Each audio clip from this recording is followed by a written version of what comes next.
আলহামদুলিল্লাহ, আমি নতুন একটা কম্বল কিনেছি রাজশাহীতে। আহ, এটা অ্যাকচুয়ালি কেনার কথা ছিল না, কিন্তু তারপরেও কিনছি। জিনিসটা আমার কাছে খুব ভালো লাগছে দেখে হচ্ছে গিয়ে কিনছি। এটা সম্পর্কে আমার আসলে কোনো আইডিয়া নাই, বাট কাপড়টা খুবই সফট, খুবই সফট। কালকে এটা কিনে এনে খুব ভালো মতো ধুইলাম, ধুয়ে টুয়ে এখন রেডি করে রাখলাম। এই হচ্ছে বিষয়।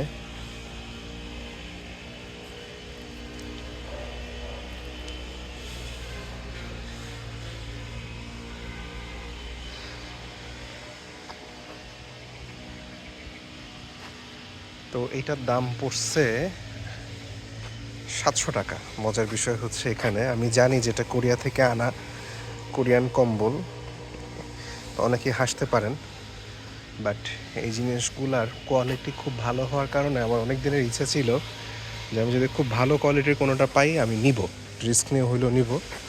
তো নিলাম। তো এটার যেটা মানে মজার বিষয়, এটার মধ্যে অসহস্র তালি, ছোট ছোট ছোট ছোট টুকরা, এগুলোকে কেমনে কেমনে যেন জোড়া লাগাইছে।